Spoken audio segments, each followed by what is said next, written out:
Welcome back, STS Nation. Today, I am sitting down with Mike Rowe, who has served his entire career in one capacity or another. After spending 20 years in the Army and Army National Guard, Mike entered law enforcement, working for Ada County Sheriff's Office in Idaho. Somewhere along the way, Mike also managed to complete a Bachelor of Science in Criminal Justice from Boise State University. Upon his retirement from Ada County Sheriff's Office in 2019, Mike continues his work with Idaho Mountain Search and Rescue Unit, where he works as a volunteer search manager and professional tracker. For Idaho News 6, I'm senior reporter Don Nelson. On Monday, we showed you the happy reunion of 4 hunters with their families after they got stuck in the rugged Owyhee County backcountry. It took a well-coordinated effort to bring them to safety. We are one of the most tenured search and rescue organizations in the country. Rob Shelton is a member of the all-volunteer Idaho Mountain Search and Rescue. And when they received a call on Sunday evening from the Owyhee County Sheriff's Office that a party of 4 did not return home on Saturday, they jumped into action. They arrived at a staging area south of Grandview around 9 p.m. and set off on their off-road tracked vehicle. Medical officer Scotty Perkins said conditions were anything but ideal. Whiteout conditions, and shortly after that, as normally happens with uneven dirt roads, found an area where that particular road was actually not road. It was a deep gully that had been ice covered and filled with water and slush. And the right side of that tracked vehicle behind me immediately went through the snow you couldn't see. He went right into that vehicle and ended up getting stuck. You opened this door, and this door will not open. We could not open the door. Losing valuable time, it was decided to start the search back up first thing Monday morning. Back in Boise, Search and Rescue Manager Rob Shelton contacted the Idaho Army National Guard to see if they could help from the air because of the conditions on the ground. Walked them through a briefing of all the information, our mapping, the data points, and then we began doing conversions of all the coordinates of the areas and kind of the why. And they were phenomenal. And they said, let's do it. We're all on board. We agree with this. And then their crews started prepping the Blackhawk. It wasn't long after that the crew in the Blackhawk found the 3 adults and young boy and brought them home safely. Why do you do it? So me personally, I love this country in Idaho. I love our backcountry, and to help others in those situations who are trying to enjoy it is an honor, because there's always risk when there's reward. And it is so important to remember before you head out into the backcountry, tell your family where you are going, what time you are expected back, and bring plenty of food and water and clothing. And to those waiting at home, if you have a concern that something has occurred that's beyond the normal behavior for that person, call your local law enforcement agency and let them know. Local support is crucial to the success of Idaho Mountain Search and Rescue because they are a nonprofit and they do not charge for rescues. Dennis Dillon surprised them 2 years ago with the tracked and wheeled off-road vehicle at a fundraiser. And they have a couple of other fundraisers planned throughout the year, including one at Pay It Brewery in Boise later this month. Check it out. Help out if you can. Reporting from Canyon County, I'm senior reporter Don Nelson, Idaho News 6. February 2nd of this year, these 4 family members plus a friend, literally ranging in from age 8 to 80, loaded up in a Toyota Tacoma to go on a depredation elk hunt. So that this is outside the normal elk hunting season, but they had depredation tags basically through Idaho Fish and Game where they could hunt for an elk, and they went into the Owyhee Mountains area, which is a lot of high desert and deep ravines and so forth, and we had a general idea where they were going based on the wife telling us, but we really didn't know where they were going to be. They had no phone service. They didn't have any kind of messaging system such as a Garmin InReach or anything like that. So they had no communication with them whatsoever. I think they went out on a Saturday, and they were supposed to return Saturday night, and we got called Sunday night fairly late. So we were able to send some ground teams, mostly vehicle aided ground teams. Like we have a track UTV, as well as some, 4-wheel drive equipped vehicles. But it was so wet and muddy that they could barely get anywhere in the search area. And they were doing this all in the dark that Sunday night. The what we call the in-town coordinator, that's the person that's on call to take any call outs, had made contact with both the National Guard as well as the FBI CAS team, which we've used before.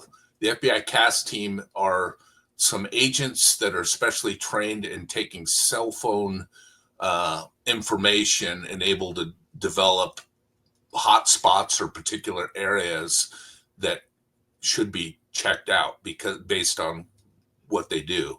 And I honestly don't know everything that goes into that, but it's pretty scientific and they're really good at it. So they were able to develop some hot spots where their phone, where the subject's phone had been hitting off towers, and they basically put arcs on the map, and where these arcs seem to intersect are often really good areas to search. So that next day, the Idaho Army National Guard was able to put a helicopter up, and we had one of our SAR managers meet with them out at Gowan Field at their Air Operations Center and show him or them on the map what the areas that were interested in. They had 4 particular areas, and so basically they put these all in their navigation of the helicopter, and they took off and flew to the first point, searched that area, didn't find our subjects there, went to the second point, and they were there. And I was watching this on live, because we had a GPS in the helicopter with them, and so I'm seeing the helicopter fly on the map. We use SARTopo as our mapping software, and I'm able to see their line driving to point 2, and I'm like, why are they there so long? And I get a hold of the SAR manager that's at Gowan Field, and I'm like, what's going on? Why they're stopping there? And he goes, yeah, they've located the vehicle. They're going to go check and see if everybody's okay. And sure enough, everybody was fine. They'd actually taken all the snow off their vehicle. It was a silver vehicle, so they'd put some kind of bright colored material on top of their vehicle to make them to be seen more. They never left their vehicle. They had food. They had plenty of clothing to stay warm in, and they were able to successfully take them via helicopter out of the area and back to Boise. That's such an incredible outcome and team effort to find and rescue these people. So when I was looking into a bit of the background of this case, and how they went missing, people were commenting, why were they elk hunting at that time in that spot? But you answered it. There's tags that you can hunt out of season. Yeah, I'm sure it's a draw, so that not everybody can go get a depredation tag. There's some kind of draw or lottery system to get that tag, and they obviously had it. And honestly, I haven't looked at the regulations as far as that area this time of year, but I'm sure they were on the up and up, and they were out there with their tag and their rifle trying to get an elk, and they just got stuck. The vehicle just got stuck in the snow and the mud, and they couldn't go anywhere. Oh, the funny part about this is they had an app on their phone called Onyx Hunt, which a lot of hunters use Onyx Hunt because it's a good mapping system, and it also shows public and private land, so that you're not going on someone's private land hunting. And the one thing that I did help out with on this, I got a request from the SAR manager to write or to fill out a form and send it to Onyx, to their legal department, saying that we had an emergency. We needed the data from the Onyx Hunt application that they've had with them. And they had managed to put in 4 different spots on their map that they sent us the coordinates to. Had we not had the cast team information, those would have been places we could have started with as far as searching. So, as I mentioned in the intro there, I mean, you've served your entire life, and you've gone from the Army to law enforcement, and you've continued on into volunteer search and rescue. I mean, that's quite a career. What age were you when you started into the Army?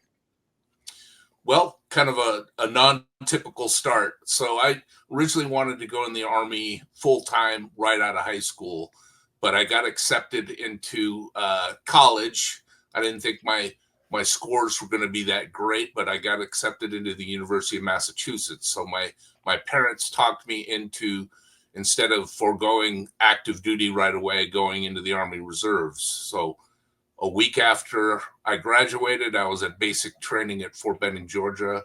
I enlisted in the infantry and was in the Army Reserves for almost 2 years, year and a half, before I went into active duty. I did my year at University of Massachusetts, realized that I really didn't know what I wanted to do with my life yet, long term.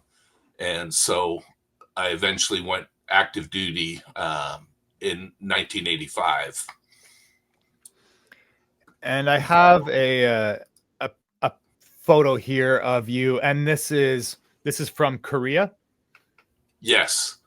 So my active duty career took me initially to Fort Benning, Georgia, where I spent a year and a half. And then I spent the rest of my 4 years at Schofield Barracks, Hawaii, part of the 25th Infantry Division. And our areas of focus were Korea, Japan, Thailand, basically all the Asian countries, if we were needed to defend them. And how many deployments did you go on with the Army? Active duty, I went on 3, not counting some small island. You know, we trained on a couple of the other islands, but Korea, Japan, and Thailand. So from there, did you transition directly into the Army National Guard? I left active duty and went into the Wyoming National Guard initially, because I ended up in Wyoming, staying with my parents for a year to go to Central Wyoming College, which is a little community college there. So I was in a field artillery unit for about a year, just over a year, before I transferred to Boise State. And then I ended up at a aviation attack helicopter. We were transitioning from UH-1 gunships to Apaches helicopters, and I was an intel analyst. So my job was to provide any enemy information to the unit commander as to who we'd be facing if we were in the real fight. And on the intel side, that takes some years of training, does it not? Yeah, definitely. I spent a whole summer down at Fort Huachuca, Arizona, going to the intel analyst course there. It was like 12 or 13 weeks. You mentioned that you transferred to Boise State. What did you take at Boise State on the academic side? I continued with criminal justice. I ended up with a Bachelor of Science in Criminal Justice, and the funny thing that brought me there was a person I had met through a National Guard exercise from Idaho while I was still in Wyoming, had mentioned that his sister was at Boise State studying criminal justice and said that they had a great program, and that's how I ended up here. So I take it you went into law enforcement. You applied after you were finished your degree. Yeah, as you know, about my semester ended in December, so I was already applying in the fall at various places, and it took me a while before I finally got hired by the sheriff's office. You worked for them in several different capacities. Mm-hmm. But what was Yes. your overall experience like working with the sheriff's office? Oh, it was great. Worked with a lot of good people. Being that the sheriff is an elected position, I think he has higher expectations of his deputies, where a city police department is more of an appointment, and so he could lose his job every 4 years or so. So I think we had a good work ethic. There was definitely some great people that I worked with my entire time I was there, and got to do a lot of things. The sheriff's office, because it operates a jail, so that my first 3 years at the sheriff's office was working in the jail, and from there I went to patrol, and then a lot of other opportunities came open. Like I served as narcotics unit supervisor and got to work with both state and federal agencies on drug investigations. I supervised school resource officers and property crimes detectives for a short while. And I'd do patrol work in between. I'd work as a patrol sergeant. And then my last 6 years, I worked in the community resource unit, which was kind of a hodgepodge of responsibilities there. Yeah, and I have a few questions there, because there seems to be some neat activities that you performed while in some of these roles. In the community, the position of the community resource sergeant that you finished off with the last 6 years, you mentioned to me you did everything from crash reconstruction, marine patrol, foothills patrol on dirt bikes. So were you riding dirt bikes doing these foothills patrol? I didn't, but I had a guy that worked for me that was an accomplished motorcyclist. He had actually was retired, but came back part-time, and he had probably one of the greatest jobs in the world, is just cruising the foothills on a dirt bike and just enforcing, regulations. While you were with the Ada County Sheriff's Office, is that when you first started in on the search and rescue side? Yeah, so that was kind of a weird beginning as well. As part of my position, a lot of times we'd be asked to go lead up searches for people, and Ada County doesn't have a ton of unincorporated wilderness type areas, but it does have quite a bit of desert, and it does have foothills that lead right up into the Boise Front Range. So we did have people that would go missing or get lost, or despondent people. And so my supervisor, my lieutenant at the time, asked me to start attending the meetings for Idaho Mountain Search and Rescue, just so they had a familiar face from the sheriff's office. And then I kind of understood their capabilities and knew some of their leaders there. And from there, I spent probably a year attending their meetings. And then I saw how professional these folks were. They're, all volunteer, 501c3. So they're basically self-funded, and they came from all walks of life, everything from doctors and attorneys to, blue collar worker type folks, college students to retired people. And I just thought that they were highly skilled, highly professional, and dedicated. And I said, well, I got the time here. I'm getting close to the end of my retirement with Ada County, so I ended up joining. I mean, here's a photo of you back with you when you were with Ada County and you were contracted out to Eagle PD. Is that correct? Yes. Yeah. I spent a few years working for the city of Eagle as part of the Ada County contract with them. And during your time in law enforcement, and this kind of leads into the SAR side of it, you started your training as a professional tracker while still with law enforcement, right? Correct. So I had started attending the meetings out at IMSARU, and they sent me an invite, actually sent it to my work address, to a tracking class up in McCall, Idaho, through the Joel Harden Professional Tracking Services. And I said, this is really interesting. I've always been interested in how they do this, although I had no idea of how they did it. You know, you've seen things on television about what tracking is, but had no idea what it really is.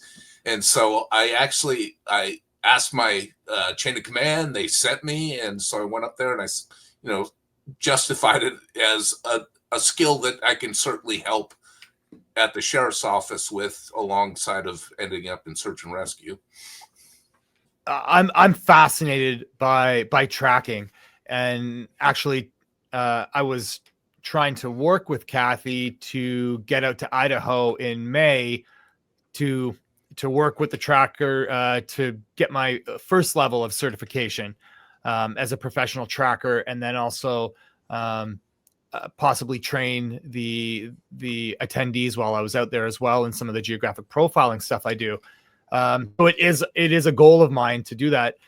So what level are you at with the professional tracking? I am a journeyman. I achieved journeyman last year. And so basically you start as a novice, which is basically no certification, but you're learning, and you get to a certain level, and you go through a board and you get observed in the field, and you become a basic tracker once you've achieved all of the training and knowledge that you need to have as a basic tracker. And a basic tracker is someone that can basically get started on footprints or on footprint evidence, and should be able to follow it its entirety, step by step.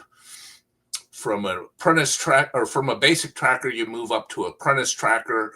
Just requires more skills. You get involved with training people a lot more, and spent several years as an apprentice tracker, and then last year finally became a journeyman tracker. And what do you find that tracking brings to the table as far as your abilities as a search and rescue operator? If you're able to find either the last known place or place last seen, you are able to get a direction of travel to direct that search. I've got a pretty good example of one. We had a lost hunter. He had separated from his hunting partner, and we were basically just doing what they call reflex tasking. We're checking high points, we're checking avenues, trails and so forth. And come to find out, his hunting partner was able to place him. The last place he saw him was on the side of this hill, and literally pointed out to some of our searchers where that was. And so they called myself and a couple other folks up to that point, and I could clearly see where the guy had slid down the hill. He was probably sitting down looking at animals across on this other ridge, and you could see where he slid down, and we found footprint evidence of him crossing a stream. And then lo and behold, we get across a stream, we find his backpack there, and we have some footprints that go up this ridge. And we're reporting this, of course, to our search manager. He's plotting it on a map. he's got a team that's up on this ridge. Ironically, this hunter had started a fire to warm himself, and there's a fire burning on top of this ridge that the Forest Service is putting out. But the members up on the ridge could see footprints leading out of that burned area towards another ridge, and lo and behold, that's where we found him. But it gave us that perfect direction of travel. Where's this guy going? And was he just turned around? I'm not sure. We know that he used the ridges to get cell service, but yet he never called anyone because we were obviously still looking for him. So he never called anyone. I don't know if he had an injury or some kind of something going on mentally, but obviously I think he was a little upset when his fire got out of control up on the ridge. But as far as what his thought process is, we never found out. But he was found alive and well. So I guess with your training as a professional tracker through Joel Harden, I assume. Yeah. You're also big into the lost person behavior side of it as well. Yeah, our unit, especially for SAR managers, as well as all of our membership, get some level of training in lost person behavior. Most of us have attended the 2-day, I believe it's 2-day course on lost person behavior. And from there, many of us have attended kind of the second part of the training, which is managing the inland search, which is where they just take that lost person behavior and apply it to different search situations, as well as more advanced planning.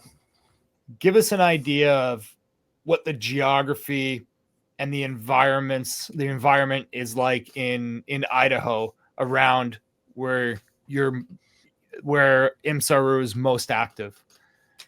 Okay.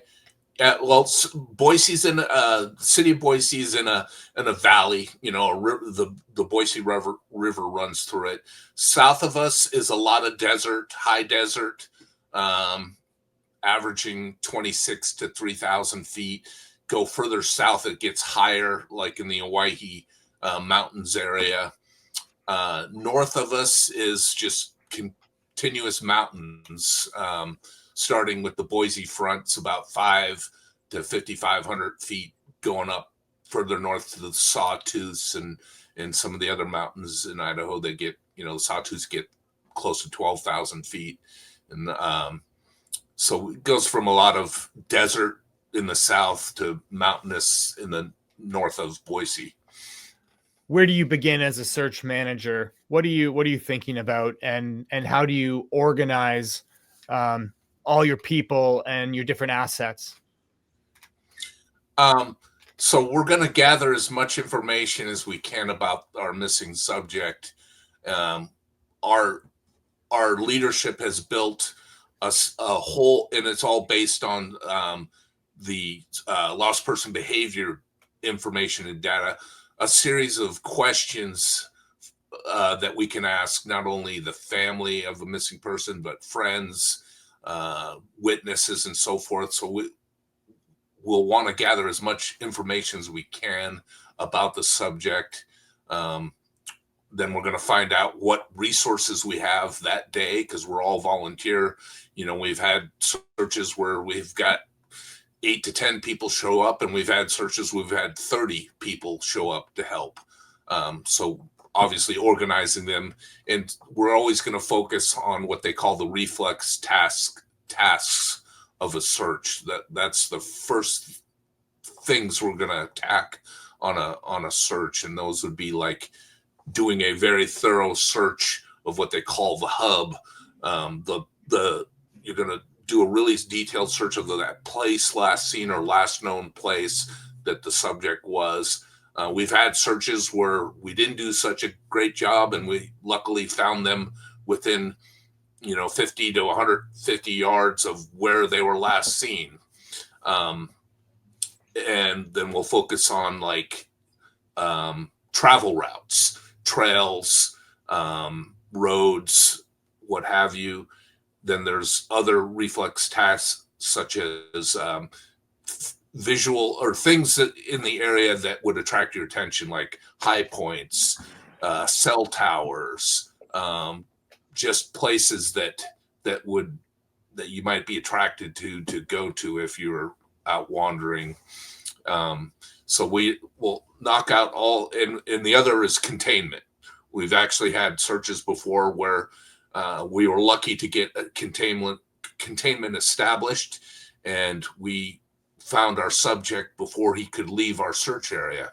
He just happened to drive. He got back to where he had parked, and we literally catch him there where he's parked. So that would be the containment aspect of it.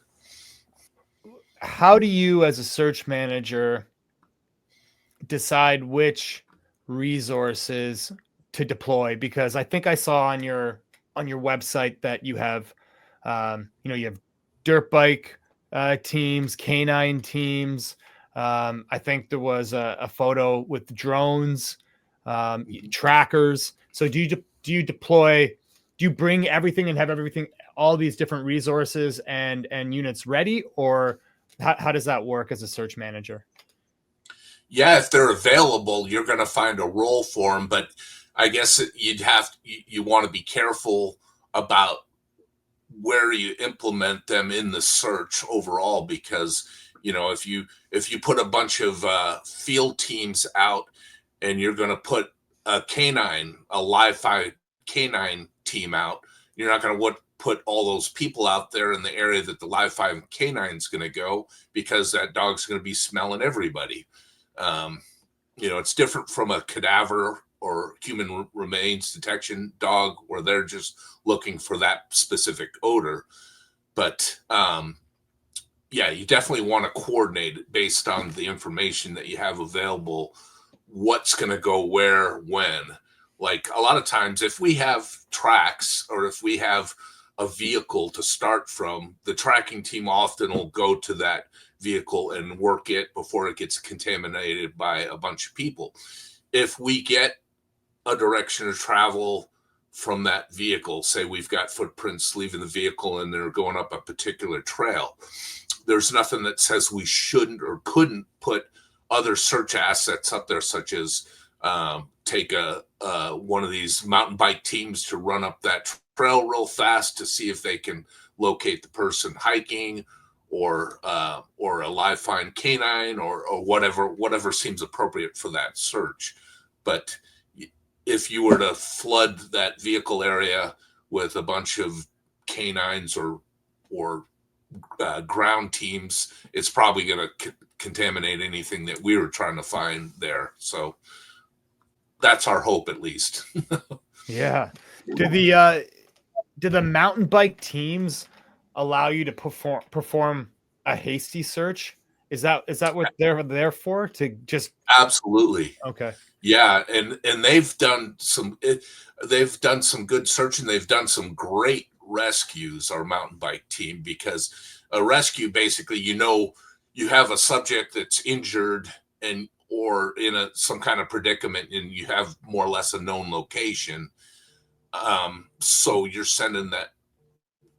sending people to that location instead of searching for them.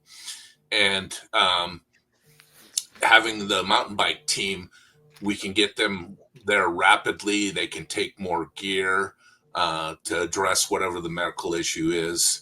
And also on the search function, they're able to, if they're simply searching, they can cover areas such as trails and roads quicker than a ground team can. What I want to get into next is just some of the searches that you have performed in your various roles.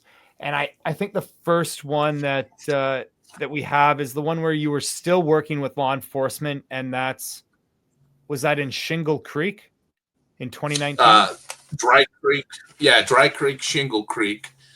So that system is basically a 20-mile loop. They start out on the Dry Creek Trail, and this is in the Boise foothills or the Boise front. The trailhead is off of what's called Bogus Basin Road, And Bogus Basin is a popular ski resort 16 miles north of Boise.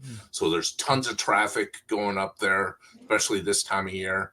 And there's a lot of trail systems off of Bogus Basin Road, including the Dry Creek Trail. So the Dry Creek Trail starts out and you can go one direction and it'll continue all the way to all the way around and then become Shingle Creek, and then it returns to Dry Creek. So if you see that on the map there, you see where it splits the trail. So the right fork is Shingle Creek and the left fork is still Dry Creek. So at some point it transitions from Shingle back to Dry Creek. So what was your role in this search? This was in 2019. Were you the search coordinator, the search manager? I was the incident commander. So incident commander. I was part of Idaho Mountain Search and Rescue at the time, but this call came in to the sheriff's office as a missing person. So the call originated with Boise police because he was missing from his home. And after doing a little bit of investigation, they found his vehicle parked at the lower parking area for the Dry Creek Trail. After talking to mother and family members, they determined he had left Saturday. Subject's name is Kyle. He was approximately 27 years old. He had left to go hiking that Saturday, and it would have been Saturday, February 9th, 2019. And he was supposed to go hiking with a friend, but it was raining in Boise and snowing in the mountains there. And his friend was like, "Are you crazy? I'm not going out in this." And so he said, "Well, I'm still going to go. I'm hoping to get the whole loop done today." And so the last word were from text messages from him and his friend. And so come Sunday, he was supposed to meet his mother for lunch. He didn't show up. And come Monday, his mother reported him missing. And we found his vehicle. Actually, his family found his vehicle parked at the lower trailhead. So we knew he had to have gone up onto the Dry Creek trail system. I was helping my crash reconstructionist that day, try to locate video. We had a quadruple fatal car accident over the weekend. So I'd gone out to this nursery in Western Ada County where this took place. I wanted to see if this nursery had any video of the crash. And that's when my lieutenant called me and said, "Hey, what are you doing?" I'm like, "I'm trying to get video for the crash." And he's like, "Well, you might want to gather some things up, but because we've got a missing person and I want you to lead the search effort for it." And he gave me some information about it. And he said, the sheriff gives permission to call out Idaho Mountain Search and Rescue. So we did that. And that's where it all began. If there's a missing person, the family first contacts the sheriff's office, reports them missing, it tells them their whereabouts, their activities, where they were hiking, and then the sheriff's office would call you. Exactly. Yeah. Okay. It actually, so how we get activated is through state comm or state communications, which is a statewide dispatching system. And so we'll get our pager will go off, whoever the SAR manager is for that day, and he'll get a notification to contact state comms. They'll call state comm. State comm will say, "Hey, Ada County is requesting your assistance on a search," and then you'll contact whoever the contact is for the search. Does IMSARU also assist law enforcement with other types of searches, evidence recovery, forensic searches, that type of thing? We have not as much as we'd like to, but we have done some evidence type searches. A few years ago, we had a homicide of a female. She was a Boise State student, and Boise police asked us to come search a corridor out in basically in the desert in the south of I-84 freeway, looking for evidence that the suspect may have dropped, because they had phone information that he was out in that area, and they suspected he may have dumped some of her belongings out there. The search you did in Elko, Nevada, tell us about that. So it was actually Elko County, which is a huge county. So this was about 50 miles south of Wells, Nevada, off of Highway 93. The Elko County Sheriff's Office, who we'd worked with in the past, had been looking for a young man who went missing from his vehicle. He literally was parked on the side of the road in the middle of the county. No real towns or cities even nearby. Car was parked, the door was open. Most of his belongings were still in the car. Some he had stashed behind some sagebrush, as if he was trying to decide whether he was taking these things or not, or whatever. I don't know what was his thought process, but they had some good tracks, so this was a great tracking mission of the young man leaving his vehicle, heading west out into the desert, and they'd been on it for a few days and then called us to help. So we gathered as many of our trackers as we could, and as well as canine teams and ground search teams and remote pilot, aka drone teams. We used pretty much all of them on this, and we went out there at least 4 or 5 times. Not all of them were tracking missions, because this occurred over the course of months, just trying to find evidence of this young man. But our first couple of trips out there, we tracked probably 10 between us and the Elko County folks. We probably tracked 10 to 20 miles of his footprints, and then we got to a point where his footprints literally got covered by snow. So he'd been out there, and then typical Nevada desert weather. It's sunny one day, and the next day it snows. So it would have snowed right over the top of his tracks. And we tried a bunch of different techniques to try to pick up the tracks again. We never could. But they'd been out there since then with canines and still haven't found a trace of this young man. And this was in May, I want to say, of 2022 when it started. This young man got turned around. He got lost. He had some mental health issues, and we're not sure what his intent was, but to me, it looked like he was paranoid. Why would you flee your vehicle in the middle of the desert? So maybe he thought somebody was following him. Who knows what it was? But he was generally traveling in a straight direction, as if he had some kind of destination he was trying to get to. But what that was, I have no idea. I was just going to say the tracking was interesting there, because the area has a lot of wild horses. And of course, wild horses are not shoed.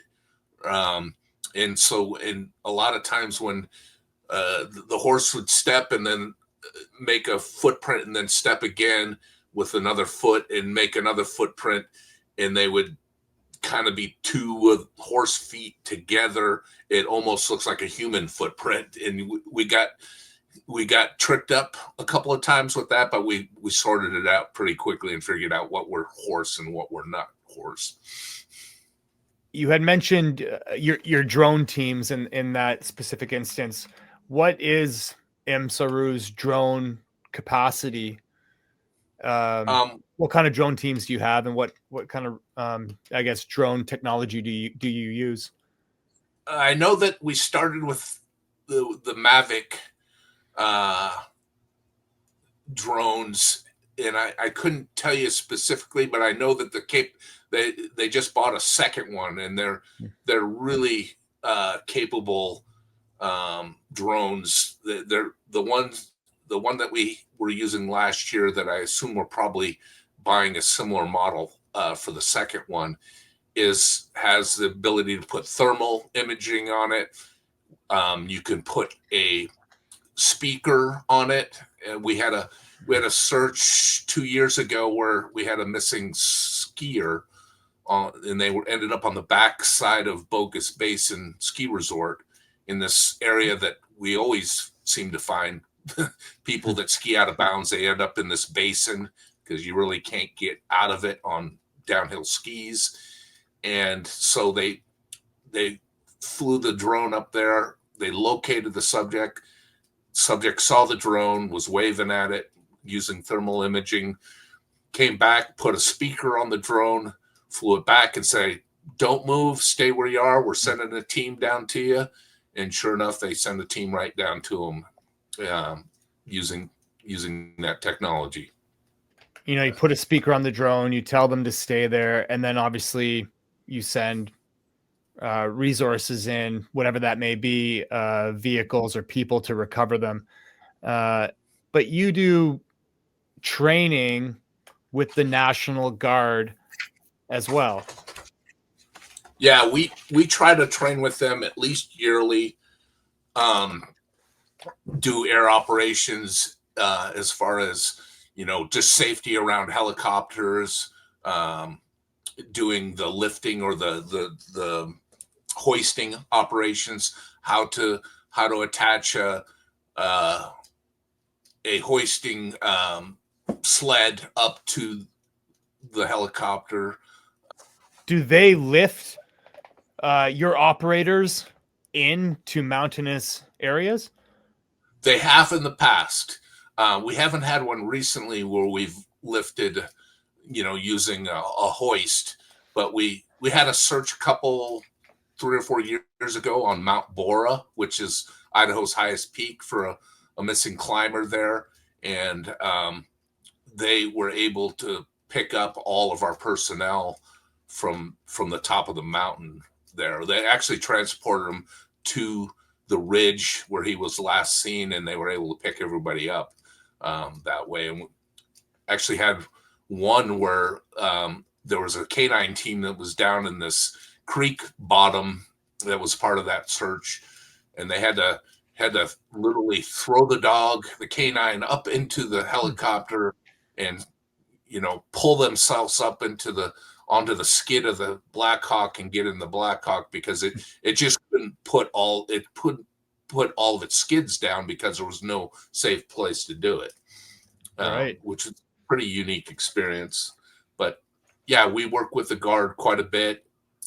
There's a central clearinghouse that you have to call into to request National Guard assets, and we always have to go through them.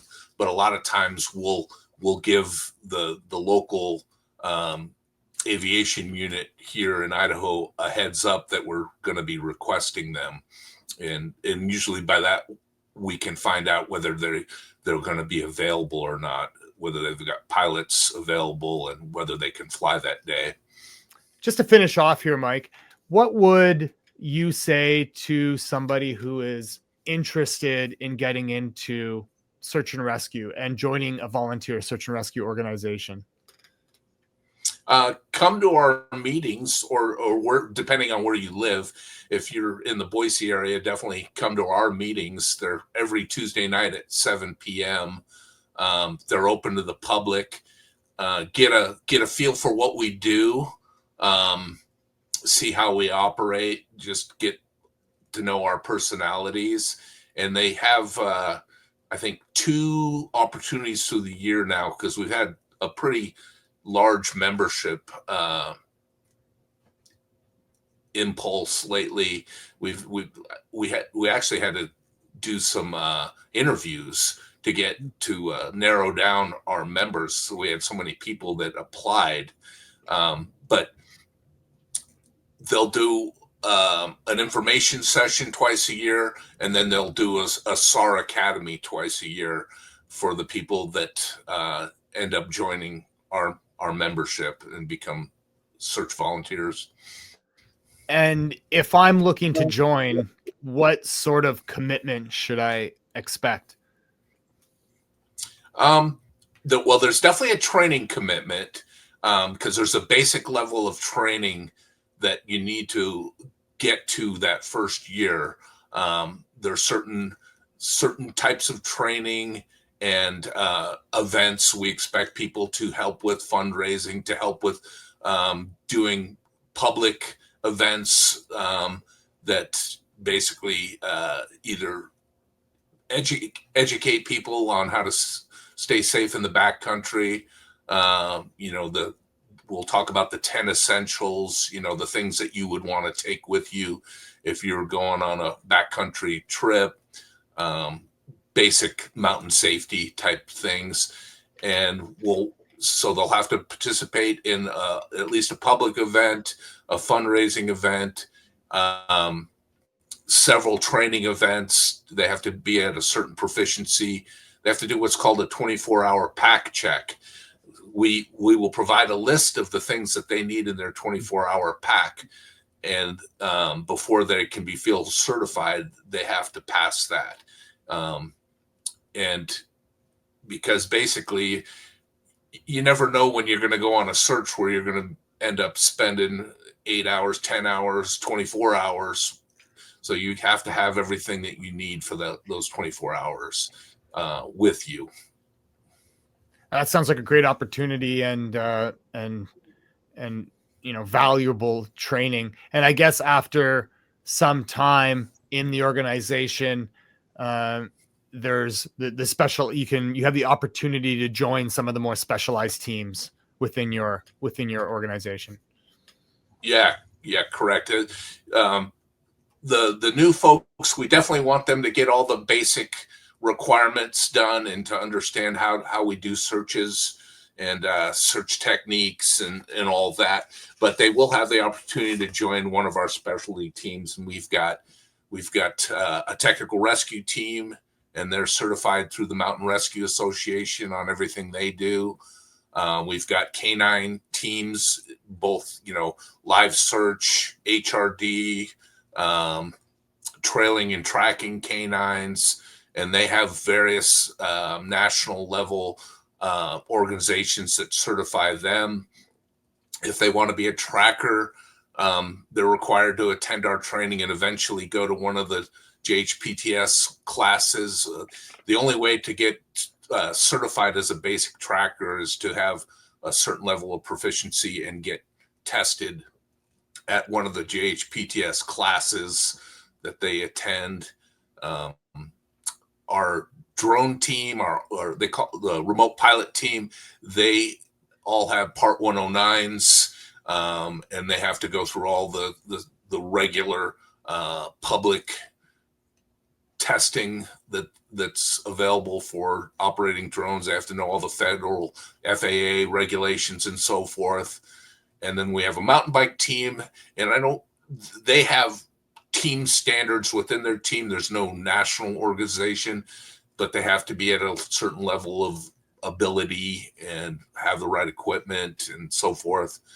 And I think that's all our special. Oh no, we have what's called an OHV team, which is off-road vehicles. So we're talking UTVs, ATVs, Jeeps, anything that has the capability to go off-road, and they train on a regular basis as well.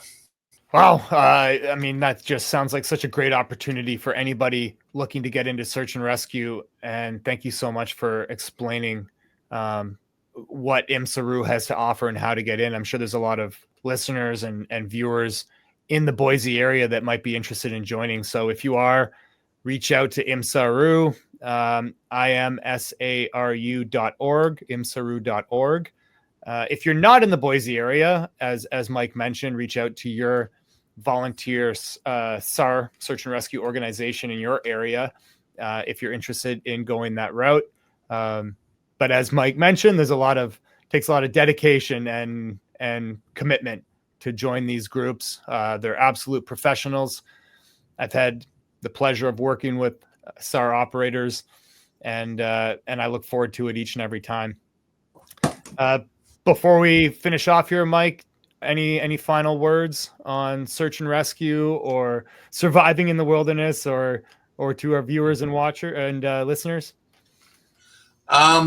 Just the best thing I could tell anyone that's gonna, at least if they're gonna go out in the backcountry or go on these trips where you're likely not to have cell service or phone service, is to leave a plan behind where you're going, when you expect to be back, a time for, okay, give me a couple hours of leeway, but if I'm not back by this time, please call dispatch and get a search started for me.